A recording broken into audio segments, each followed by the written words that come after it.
저희 교회는 매해 2월 첫째 주일에 특별한 헌금을 하는 시간을 갖습니다. 주일 저녁에 하나님이 마음에 헌금의 기쁨을 주신 분들을 초청해서 교회 사랑 기도의 밤이라 이렇게 이름을 붙이고 교회 건축비 상환을 위한 헌금을 합니다. 하나님께서 교회 안에 이루시를 아주 특별한 시간을 주셨다고 생각이 듭니다. 실제로 저희 교회가 지금까지 이 예배당을 건축하고 건축비 상환 문제를 가지고 계속 헌금을 해오는 데는 부끄러운 과거가 있었습니다. 한국 교회가 지금 여러 가지로 어려움을 많이 겪는 중에 여러 가지 문제들이 이제 있지만 저희 교회도 거의 대부분의 문제를 다 가지고 있었습니다. 우선은 이 예배당 건축이 좀 무리하게 시작이 됐습니다. 우리가 교인도 또 건축 헌금도 충분히 갖춰져 있지 않은 상태에서 이 예배당 건축이 시작이 됐습니다. 그러다 보니까 헌금에 대한 강조가 자꾸 많아질 수밖에 없었고, 또 게다가 재정에 대한 여러 가지 문제들이 생겼습니다. 또 목회 리더십에 대한 또 문제가 또 제기가 됐습니다. 교회 안에 굉장한 갈등이 일어나서 예배당 건축은 부도지경에 빠지고 이제 담임자가 사퇴를 하고 교회는 뿔뿔이 흩어지고 그런 아주 정말 어려운 문제를 저희 교회가 가지고 있었습니다. 이제 이 문제들은 우리 교회에 사실 부끄러운 과거라 덮어버리고 지나가고 싶은 마음이 있지만, 그러나 하나님께서는 이 문제를 정직하게 드러내기를 원하신다는 마음을 주십니다. 실제로 과거사 문제 때문에 독일이나 일본 같은 나라들이 정반대의 태도를 취하고 있지 않습니까? 우리 교회로서는 참 부끄러운 일이지만, 그러나 이 문제가 다시 반복되지 않기 위해서는 지난날의 우리의 부끄러움이 그대로 드러나는 일이 필요하다고 생각이 듭니다. 그래서 이 예배당 건축의 부채 문제가 아직까지 이어져 오고 있는 거죠. 저는 이 교회에 부임을 해올 때 교회가 가장 어려운 때였습니다. 지금부터 12년 정도가 되는군요. 그때 저로서는 이 교회 문제를 해결할 수 있는 어떤 자신감도 없었습니다. 거의 강권적인 하나님의 역사라고밖에 설명할 수가 없는 그런 힘으로 제가 이 교회에 부임을 해오게 됐는데, 그때 하나님께 약속드린 것이 있습니다. 그래서 이 교회의 건축 문제를 해결하기 위해서는 엄청난 재정이 필요하지만 교인들에게 헌금을 강요하거나 또는 헌금을 강조하거나 또는 하나님이 기뻐하지 않는 헌금을 의존하거나 또는 헌금을 많이 한 사람을 부추겨 세우거나 이런 일을 하지 않겠다. 그렇게 하나님께 약속을 드렸습니다. 그리고 우리 교회가 건축비 부채가 많다 보니까 교회 재정 운영에 왜곡이 올 가능성이 아주 컸습니다. 그래서 성도들이 건축 헌금이라고 분명히 써서 헌금한 것만 가지고 부채 상환과 이자 상환을 하고, 다른 헌금은 다 선교와 교육과 구제와 봉사에 사용하도록 그렇게 하겠습니다. 그 약속은 정말 대단한 결심이 필요한 일이기도 했습니다. 만약에 교회 일반 헌금으로 건축비 상환을 해야만 되는 형편이 온다면 하나님께서 저를 더 이상 이 교회 담임 목사로 쓰시려고 하는 뜻이 아니라고 제가 판단하기로, 그런 사인으로 받아들이기로 결심을 했습니다. 다른 어떤 방법으로도 해결하려고 해서 안 되고, 또 예수님만은 이 문제를 해결하실 수 있으시다고 믿었습니다. 그래서 저도 그렇고 온 교우들에게도 예수님만 바라보게 했고 주님만 믿자고 그랬고, 그리고 우리는 온전히 순종만 하자고 했었습니다. 그렇게 12년을 제가 이 교회에 다니면서 목회를 해온 것 같습니다. 마치 베드로가 물 위를 걸었던 것처럼 그런 12년이었고, 실제로 물리를 걸었습니다. 참 어려움 중에도 감사한 것은 보통 이와 같은 어려움이 있었던 교회는 그냥 한번 주저앉으면 다시 일어나기가 어려운데, 저희 교회는 이 건축의 문제를 극복했고, 그리고 교회가 굉장히 부흥을 했습니다. 그래서 그런 점에서 주변에 있는 많은 분들이 오히려 주목하는 교회가 되었습니다. 저는 우리에게 뭐 잘난 것이 있어서 하나님께서 우리를 이렇게 긍휼히 여기시고 우리 교회에 은혜를 주셨을까 생각하면서 두 가지 마음이 깨달아지는 것이 있습니다. 하나는 하나님이 무언가 이 교회를 통해서 하실 일이 있으신 모양이다 하는 것이고, 또 하나는 교회가 아무리 문제가 많고 허물이 있어도 하나님은 교회를 결코 포기하지 않으시고 사랑하신다는 것을 깊이 깨달은 것입니다. 그래서 제가 기회가 되는 대로 하나님의 그 뜻이 저와 교회를 통해서 이루어지기를 위해서 최선을 다하려고 하는 겁니다. 저는 오늘 교회 사랑 건축의 밤, 기도의 밤을 위해서 설교를 준비했습니다. 그러나 저는 헌금을 강조하거나 또 여러분에게 헌금을 구걸하는 것 같은 설교를 하고 싶지 않습니다. 그건 하나님께서 저에게 허락지 않는 일이라고 생각했습니다. 그렇지만 담임 목사로서 중요한 오늘 그냥 하나님의 마음을 전하지 않고 그냥 지나가는 것은 무책임한 일이라는 것을 깨달았습니다. 그래서 여러분들에게 하나님을 사랑하라고 하시는 말씀을 오늘 전하려고 합니다. 저는 하나님께서 이 교회를 말할 수 없이 문제가 많았는데도 불구하고, 그리고 담임을 하는 저도 하나님의 보시기에 정말 부족한 것이 너무 많은데도 불구하고 이 교회를 이렇게 회복시켜 주신 이유는, 주 예수님은 지금도 살아계신 주님이시고 예수님과 인격적이고 사랑의 친밀한 교제를 제가 끊임없이 강조했었기 때문이라고 저는 그렇게 믿습니다. 그것은 하나님의 마음이라고 생각합니다. 우리는 하나님을 인격적인 하나님으로, 정말 사랑하는 하나님으로, 그리고 하나님과 온전히 동행하는 믿음으로 우리가 살아야 되는 것이 하나님의 너무나 간절한 마음이었기 때문에 하나님께서 이 교회를 이렇게 세우셨다고 저는 믿습니다. 그래서 오늘 그 말씀을 여러분에게 또 드리려고 하는 것입니다. 예수님께서는 분명히 크고 첫 번째 되는 계명은 우리가 하나님을 사랑하는 것이라고 말씀하셨습니다. 그것도 마음을 다하여, 목숨을 다하여, 뜻을 다하여 사랑하는 것이라고 하셨습니다. 하나님이 크게 쓰셨던 사람들은 전부 다 하나님을 사랑하는 사람들이었습니다. 그러나 이렇게 하나님을 사랑한다는 것은 사람의 본성과 맞지 않습니다. 그러므로 하나님을 사랑하는 것은 정말 이상한 일입니다. 우리 본성은 근본적으로 이기적인 존재입니다. 하나님을 믿는 것조차도 우리는 이기적인 본성에서 믿는 신앙을 갖기 쉽습니다.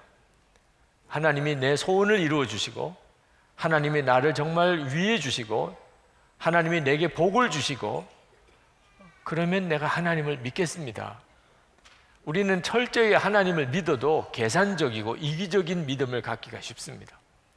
우리가 하나님을 뜨겁게 사랑한다는 것은 우리에게 있는 일이 아닙니다. 그러므로 성령께서 역사하셔야만 하나님을 사랑하게 됩니다. 저는 교회 사랑 기도의 밤이라고 이렇게 제목을 붙인 것도 제 마음에, 제가 가지고 있는 진짜 소원은 우리 교회가 건축비 상환을 하루속히 빨리 해결하는 것이 아닙니다. 저는 선한목자교회 교인들이 진짜 하나님을 뜨겁게 사랑하는 그런 믿음으로 신앙생활 하게 되기를 원하는 것입니다. 저는 우리 교회 이 건축비 부채 문제가 우리 하나님을 향한 우리의 사랑을 다루기 위한 하나님의 방법이라고 그렇게 생각하고 있습니다. 여러분, 만약에 여러분들이 예수님을 믿으면서도 마음이 메마르고, 그리고 답답하고 감동이 없고, 사는 것이 너무 힘들고, 사람들이 다 미워지고 어디론가 도망가고 싶고, 그렇다면 그것은 원인이 하나입니다. 하나님을 뜨겁게 사랑하는 것 없이 의무감, 책임감으로 가정생활, 직장생활, 교회생활을 하고 있기 때문입니다. 하나님을 믿으면서도 하나님을 뜨겁게 사랑하지 못하고 하나님을 믿는다는 것은 너무나도 불행한 일입니다. 여러분, 예수님께서 왜 그토록 하나님을 사랑하라고 했을까요? 사랑하면 인생이 바뀌기 때문입니다. 여러분은 결국 마음에 사랑하는 것 때문에 인생이 끌려가는 겁니다. 거기로. 여러분이 사랑하는 것에 의해서 여러분의 인생은 결정되는 겁니다. 여러분, 어떤 사람에게 내가 당신을 사랑한다고 이렇게 고백한 바람에 지금 이렇게 결혼했지 않습니까? 어떤 사람을 내가 사랑하기로 결정하고 그것을 입으로 고백하게 되는 것은 엄청난 영향을 끼칩니다. 만약에 여러분들이 여러분의 인생 자체에 뭐가 문제가 있다고 느껴진다면, 내 인생에는 뭐가 문제가 있는 것 같아, 그렇다면 여러분이 지금 마음으로 무엇을 사랑하고 있는지를 한번 점검해 보시기 바랍니다. 거기에 문제가 있는 겁니다. 여러분이 사랑하는 것 때문에 여러분의 인생은 그렇게 결정되고 있는 겁니다. 그러므로 예수님께서 하나님을 사랑하라고 말씀하십니다. 하나님을 사랑하는 것은 황홀한 것입니다. 우리 인생에 이보다 더 복된 삶은 없습니다. 진짜를 발견했기 때문에, 정말 진짜를 사랑하게 되었기 때문에. 어떤 분들은 하나님을 사랑하는 것을 두려워합니다. 왜냐하면 하나님을 사랑하게 되면 자기의 모든 것을 하나님께 다 뺏길 것 같은 그런 걱정을 하고 있기 때문에. 이런 걱정은 그동안에 거짓 사랑에 수없이 속아봤기 때문에. 이 세상을 사랑하면 그렇게 됩니다. 우리가 무엇을 사랑하면 나중에 다 뺏겨버리게 됩니다. 돈을 사랑하고 권력을 사랑하고 명예를 사랑하고 이 세상에 있는 어떤 것들이라도 내게 있는 것을 다 뺏어갑니다. 왜? 나는 그것을 사랑하지만 그것은 나를 사랑하지 않기 때문에. 그렇게 거짓 사랑에 속아 살았기 때문에 하나님의 사랑도 그런 것일 거라고 생각하는 겁니다. 그런데 여러분, 하나님은 우리를 우리 자신보다도 더 사랑하십니다. 하나님 자신보다도 우리를 더 사랑하십니다. 아들을 주신 사랑입니다. 여러분, 아들이 죽어가는 것을 보는 것은 아버지에게는 심장이 터지는 것 같은 고통입니다. 하나님께서는 그 아들이 십자가에서 죽어갈 때 당신의 그 권능의 손을 스스로 묶어버리셨습니다. 아무것도 하지 않으셨습니다. 그 아들이 십자가에서 울부짖으셨습니다. 엘리 엘리 라마 사박다니, 나의 하나님 나의 하나님 어찌하여 나를 버리시나요? 하나님은 우리의 작은 신음조차도 들으시는 그런 하나님이십니다. 그런데 십자가에서 그 부르짖는 사랑하는 아들의 소리를 하나님은 마치 청각 장애인이 된 것처럼 듣지 않으셨습니다. 아들이 십자가에서 마지막 죽는 모습을 하나님이 참아 보실 수가 없어서 그러셨는지 온 땅에 흑암이 덮었습니다. 그렇게 사랑하는 아들이 십자가에 죽었습니다. 하나님이 왜 그렇게 하셨습니까? 저와 여러분을 사랑하셨기 때문에. 로마서 5장 8절에 우리가 아직 죄인 되었을 때 그리스도께서 우리를 위하여 죽으심으로 하나님께서 우리에게 대한 자기의 사랑을 확증하셨는데, 이것이 하나님의 사랑입니다. 하나님은 또 이렇게 말씀하십니다. 로마서 8장 32절에 자기 아들을 아끼지 아니하시고 우리 모든 사람을 위하여 내주시니가 어찌 그 아들과 함께 모든 것을 우리에게 주시지 아니하겠느냐.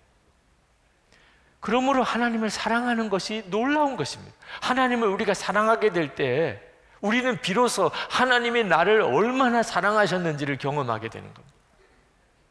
그러므로 하나님께서 하나님을 사랑하라고 하신 이 말씀은 엄밀히 말하면 계명이 아닙니다.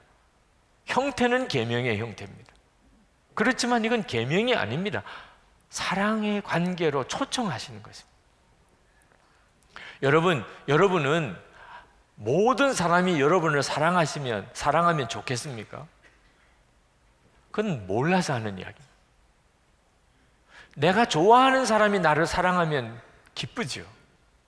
근데 내가 싫어하는 사람이, 함께 하기 싫은 사람이, 미워하는 사람이 나를 사랑한다고 다가오면 그건 나에게 있어서 오히려 끔찍한 고통입니다.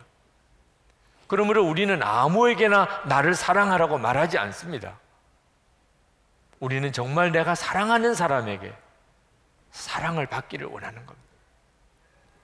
하나님께서 우리에게 사랑하라고 하셨다면, 이것이 오늘 여기에 계신 여러분 모두 한 사람도 예외 없는 모든 사람에게 주신 하나님의 말씀이라면, 여러분 이건 얼마나 엄청난 축복입니까?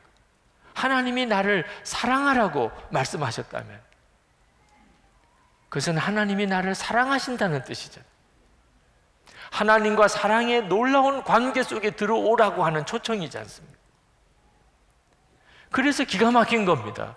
왜? 수많은 그리스도인들이 하나님이 사랑하라고 하는 말씀을 모르는 바가 아니면서도 하나님을 사랑하겠다고 하는 것에 대해서 우선순위가 없습니다.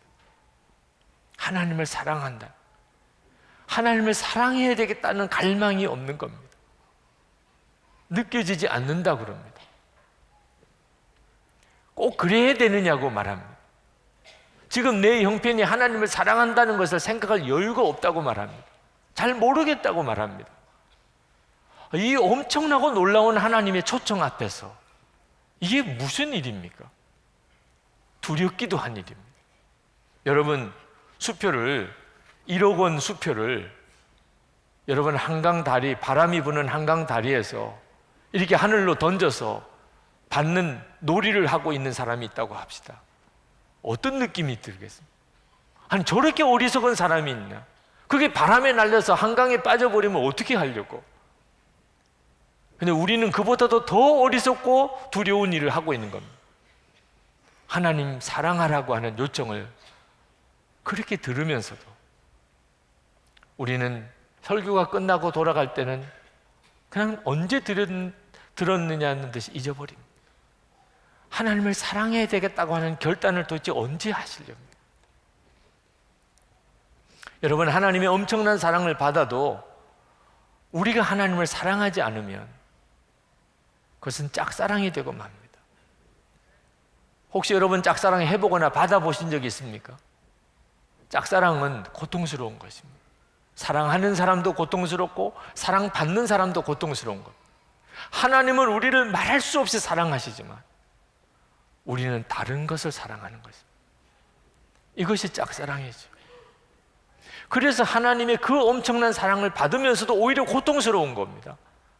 하나님의 그 엄청난 사랑이 오히려 부담스러운 것입니다. 나를 사랑하라, 하나님을 사랑하라, 마음을 다하여, 목숨을 다하여, 뜻을 다하여 사랑하라는 말씀이 오히려 부담스럽게 느껴집니다. 짝사랑이니까. 우리 교회는 건축비 상환이라고 하는 무거운 짐이 있습니다. 그러나 저는 이것이 우리 교회의 축복의 씨앗이라고 믿습니다. 건축비 상환이 너무나 우리에게 무거운 짐이기 때문에 지난 12년 동안 저도 그랬고 우리 장로님들도 교우들도 어떻든지 주 예수님만 믿고 주 예수님만 바라보고 그리고 정결하게 살려고, 어떻든지 하나님에게만 순종하며 살려고, 어떻든지 하나 되어야 한다고 그렇게 명심하고 살아왔습니다. 그것은 교회를 놀랍게 만들어가는 일이었습니다. 우리에게는 무거운 짐이었지만 오히려 그것은 하나님이 우리를 다루실 수 있는 중요한 하나님의 통로이기도 했습니다.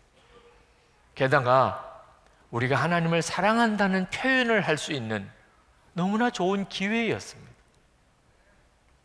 여러분, 광고 카피 중에 너는 어디까지 가봤니? 이런 카피가 있는데 저는 여러분들에게 묻고 싶습니다. 여러분 교회에 어디까지 들어와 보셨습니까? 가정이 이루어지는 일은 참 신비한 일입니다. 전혀 알지 못하던 두 남녀가 결혼이라고 하는 관계로 맺어져서 그리고 같이 집을 마련하고 같이 가재도구를 마련하고 같이 생활비를 마련해서 그렇게 가정을 이루는 거잖아요. 교회도 마찬가지입니다. 전혀 알지 못했던 사람들이었잖아요. 그런데 교회로 모여서 같이 교회의 문제들을 서로 끌어안고 교회가 가지고 있는 짐을 같이 떠맡아 가면서 그렇게 교회를 이루는 것이잖아요. 여러분, 이 예배당 건물이 우리에게 얼마나 큰 기쁨을 줍니까? 오늘도 이렇게 예배를 드리잖아요. 많은 분들이 저희 교회 예배당을 보고 부러워합니다. 우리는 이 예배당 건물을 통해서 우리 신앙생활에 매우 유익을 얻고 있습니다. 그러나 여러분, 이 예배당 건물이 이렇게 지어지는 과정이 어떠했는지를 다 아십니까? 대단히 어려운 과정을 거쳤습니다. 저는 이 예배당이 건축되는 중간쯤 단계에 부임해 왔습니다. 그때부터 이 예배당 공사를 완공하고 마무리 짓고 그리고 지금 부채를 갚아오는 지금까지 과정도 어려웠습니다. 심지어 심장에 쇼크가 와서 큰 어려움을 겪을 뻔했던 적도 있었습니다. 스트레스가 너무 컸기 때문에. 그러나 이전부터, 제가 부임하기 그 이전부터, 예배당 이 교회 건축 때부터, 시작할 때부터 이 교회 예배당 건축을 위해서 헌금하고 기도하고 해왔던 교우들이 지금 이 자리에도 많습니다. 여러분, 이렇게 예배당이 다 건축되고 난 다음에 여기서 예배를 드리는 것은 그래도 우리 마음이 느긋하지요. 건축이 이루어질 수 있을까? 완공될 수는 있는 걸까? 혹시 부도가 나서 이게 완전히 무너지지는 않을까? 이런 처지에서, 그런 두려움이 있는 가운데 기도하고 헌금하고 또 눈물로 하나님 앞에 부르짖고, 그때 당시에 그 교인들의 심정을 이해하실 수 있겠습니까? 우리는 다 지어진 예배당에서 건축 헌금 상환을 위한 헌금을 드립니다. 그건 행복한 일입니다. 다 지어질까 걱정할 게 없잖아요. 이미 다 지어진 걸 보니까. 저는 그분들에게 마음의 짐이 있다고 느낍니다. 여러분, 함께 같이 져야 될 마음이 생기진 않습니까? 이제는 같이 좀 져줘야 될 필요가 있지 않겠습니까? 하나님을 사랑하는 마음을 부탁을 드리는 이유는, 그것은 여러분 자신을 살리는 일이기도 하지만 교회를 살리는 일이기 때문에. 왜냐하면 하나님은 교회를 사랑하십니다. 이 교회는 예수님의 몸이기 때문에. 마귀는 결사적으로 교회가 서지 못하게 막습니다. 또 교회를 깨트리려고 합니다. 왜냐하면 교회가 굉장히 중요하기 때문에. 저는 내일부터 중동에 가서 중동 선교사님들을 위해서 섬기는 집회를 인도하고 옵니다. 교회가 서는 일을 극력 막는 나라들이 있습니다. 왜냐하면 그 교회가 엄청난 역할을 하기 때문에. 거기서 사람들이 구원을 받으며, 거기서 사람이 말씀으로 양육을 받으며 예수님의 제자로 세워지며 하나님의 나라를 준비하는 곳이기 때문에. 만약에 우리에게 교회가 없다면 우리는 신앙생활 하기가 얼마나 어렵겠습니까? 그러므로 뒤집어 교회가 얼마나 중요한가를 알 수가 있는 것입니다. 교회를 사랑하는 마음, 여러분들이 정말 하나님을 사랑하는 마음으로 교회를 위해 기도해 주시면 하나님은 반드시 여러분에게 그 마음을 주실 것이라고 믿습니다. 마태복음 22장 37절 38절에 예수께서 이르시되 내 마음을 다하고 목숨을 다하고 뜻을 다하여 주 너의 하나님을 사랑하라 하셨으니 이것이 크고 첫째 되는 계명이요 아멘입니다. 여러분 안에 성령의 역사로 이 말씀이 여러분의 마음에 깊이 새겨지게 되기를 축복합니다. 하나님을 사랑하는 것으로 여러분의 삶이 완전히 방향 전환을 할 수 있게 되기를 원합니다. 그리고 여러분, 하나님을 정말 사랑하는 마음으로 교회를 위해서 기도해 주시기 바랍니다. 이제 우리 성찬을 받겠는데, 성찬은 하나님의 사랑이 우리 속에 꿰뚫고 들어오는 사건입니다. 이것은 내 몸이라, 이것은 내 피라고 하시면서 떡과 포도즙을 우리에게 주십니다. 우리가 그 떡과 포도즙을 먹는 것은 하나님의 사랑이 내 속에 꿰뚫고 들어오는 것입니다. 여러분이 오늘 성찬을 받을 때 성령의 역사로 하나님의 사랑이 여러분의 마음의 심령에 꿰뚫고 들어오는 사건이 일어나게 되기를 기도하시기 바랍니다. 그리고 여러분도 주님을 뜨겁게 사랑함으로 여러분의 삶을 새롭게 시작해 보시기 바랍니다. 이 시간 우리 간절한 마음으로 하나님께 기도하고 성찬을 받겠습니다. 기도하시겠습니다.